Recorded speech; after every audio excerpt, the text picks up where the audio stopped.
Hello human, Sam here with a book tag.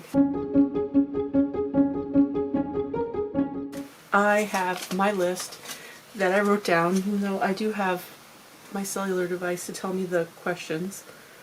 We're going to pull that back up. We're going to be running through the mid-year book freakout tag. It was created by Ellie of Earl Grey Books, and I believe Cami, Chammy? I think it's Chammy, or maybe Cami, but I don't think she does bookish content, but I'll just link her channel below. So let's jump into the questions, the Q&A. So there's 14. The last question on here is to post your favorite book community member. It's kind of like tagging people. Everybody does this. It seems to do this every single year. So I'm not going to actually tag anybody in it. So we'll skip that. So there's 13 questions. Number 1, best book you've read so far this year. And I know it's really hard to pick one book, and I kind of did, and I kind of didn't. I did pick one for fiction and one from nonfiction. So nonfiction, A Ghost in the Throat by Darian Negrofa. And this is, yeah, I'm a little disappointed that this didn't make it onto the next round of the BookTube prize. Hands down, one of the best books I've ever read. And it's so poetic. What is wrong with everybody? And then the other book, I don't think that this has gone on either, so it's a hell of a book by Jason Motz. And this was hilarious, and it's very timely, and it really genuinely is a hell of a book. It's a little bit meta, or it's incredibly meta. I do highly recommend it. I know that I've had friends on my Goodreads list that both loved it and didn't love it. So, question 2, best sequel you've read so far this year. And there's 2 series that I've read that have been serialized, and of which we have Saga, which is graphic novel. I was going to say the graphic novels. It's actually the comic books that I've been reading through, and my library, thankfully, has them online on Hoopla, and I get to read them every month, so I've been very grateful for that. None of them are really standing out for me. I'm enjoying them as I go through them. They're comic books, so they're so short, and you just want more, and they just leave me wanting. But I'm gonna have to go with, okay, which one was this? Dead to the World. This was book 4 in the Sookie Stackhouse series. I know Ange absolutely loves this book to pieces because it's, so yard work is happening now. But anyway, Ange loves this book because it's kind of, it has Eric in it quite a bit, and he has amnesia, and yeah, it's fun. It's just plain fun. But in the same vein, technically, Kurt Vonnegut's books they're almost in order. There's some overlap with the books. They're not technically serialized, but if I was to pick one, it would definitely be Breakfast of Champions, because we get this mishmash of a lot of characters from previous books, and it's fun. The ending left me like in awe. So yeah, it's a goodie. Number 3, new release you haven't read yet but want to. Okay, find want to. I'm going to be picking this up next month. This is really heavy. I really wish I had this in the paperback.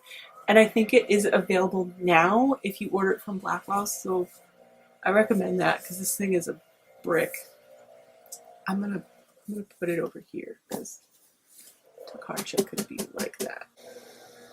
Most anticipated release for the second half of the year. That's actually coming up. I have Milk Teeth by Jessica Andrews on my 2BR, and I am dying to read it.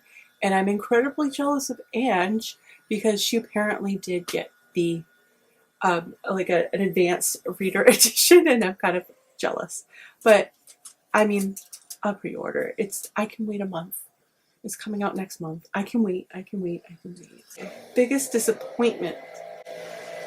I feel bad about this. I received this from Tor.com back at the end of last year, but I finished it like the same week that it was released, and that's The Battle of the Linguist Mages by Scott O'More. I absolutely loved his previous book, which is like Your Favorite Band Cannot Save You or something like that.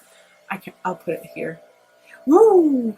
But anyway, this is this was a book that I really thought would be so me because it has to do with, it's got a little bit of sci-fi and a little bit of magic, and it uses language as they're like battle tools in a way, because they're, I'm not going to spoil anything, but there's something special about the language. It's just like a little bit too much, and the book felt like it went on and on and on. So I slowly lost interest. It took me a lot longer to get through than I was expecting. The biggest surprise, I actually have two surprises, again, because one's fiction and one's nonfiction.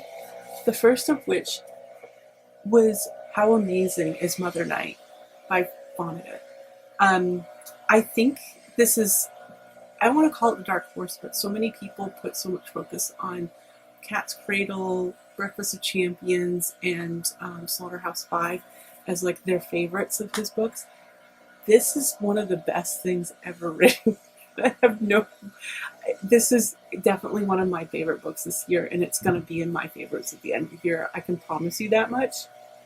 If it doesn't end up in like my top 10, I would do something to accommodate it, because this is a really good book and I highly recommend it. It's very complicated because you've got great characters. Your main character, I can't remember his friggin' name, Howard W. Campbell Jr. He is, he's a Nazi. And as much as you want to not sympathize with him, you don't, and you kind of do, because it's not what he did, but how he knows how terrible he was, and how he wants to make right with things. It's very complicated. It's a really good read, and it's in a similar format to Cat's Cradle, in that the chapters are really short. They've got names and everything, and it's just freaking good. I recommend it, even if you hated Vonnegut. The other book that surprised me was Sinner and the Saint, which is exclusively about Dostoevsky, the book Crime and Punishment, and how kind of that came to be, and the history of the we'll call him a villain, but the guy that kind of triggered the book, which was Lesnier, and it's kind of about his back history as well, and it's just so freaking fascinating. He has another book that's about Ulysses. I've never read that either. Now I really want to read it. It's just so good. The writing in here was really fantastic. I was a little disappointed that it didn't get onto the BookTube prize, but I read that in the first round and I friggin' loved it. New favorite author, or it could be a debut or new to me author. You know what? I don't know if she's got another book, but my favorite author, I think she writes poetry. She's a journalist. I believe this would be her debut, but Meg Mason is, I'm going to pick up whatever she writes from here on out. There was so much that I identified with this book, and I think that this is kind of controversial, but a lot of people are reading it and they're reading too much into it. But the dark humor seems to be going over people's head, and it's just like, no, you're reading it wrong. I want to tell people they're reading it wrong. In the same vein, the book Fault Lines by Emily Imadi it's very similar. It's about a mother who is battling with depression, and this is specifically about depression. She's living in Japan, and at times she's talking about her past history, and she's having marital problems because it has everything to do with Japanese culture and overworking of the men in that culture, actually people being overworked in the culture. And her husband is he's never home, and he doesn't have time for her, and it's really weighed on their own marriage. And it's actually beautiful. The writing is beautiful. It's everything that I wouldn't expect me to like, but this was also another surprising read. But I just picked it up from the library. It absolutely floored me. Newest fictional crush. I'm gonna say Sookie here because I have another answer for the next one, but Sookie Stackhouse is just, and pretty much every man that has, all the vampires and all the werewolf creatures and everybody that's had fallen for her, including Bill, Eric, Alcide, everybody. Everyone is amazing. They're all like, I have a crush on everybody in that book series. Number 9 is newest favorite character, and that is hands down Tookie from The Sentence.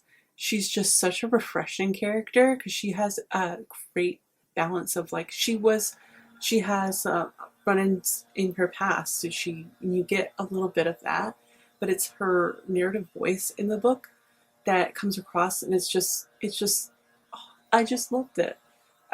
Absolutely loved it. Now I want to read more Louise Endrich because this is not people's favorite book, but I did like this, and actually it's one of the books that I walk away loving even more. The longer I've been away from the book, but it's all for Tookie because she's just such a cool character and someone that I would love to meet. A book that made you cry. Okay, this didn't make me cry on a constant basis, but it is about loss of her mother, and that is Kat Chow's memoir, Seeing Ghosts, and it's entirely about, it's like a letter to her mother. And the beginning in particular, I was just getting kind of weepy. Last year I had some problems with like books that were making me just cry, and I became a book crier.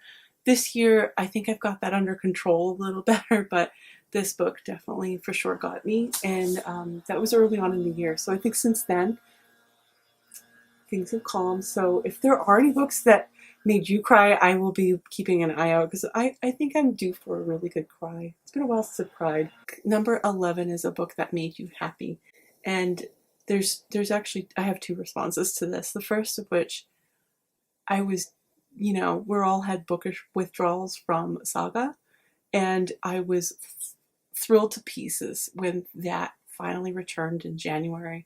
And so Saga Volume 55 is most certainly on this list. But for a novel that I just came out of the blue and struck me was The Gurkha and the Lord of Tuesdays, which I had no idea that I was going to love this so much. It was like the first chapter.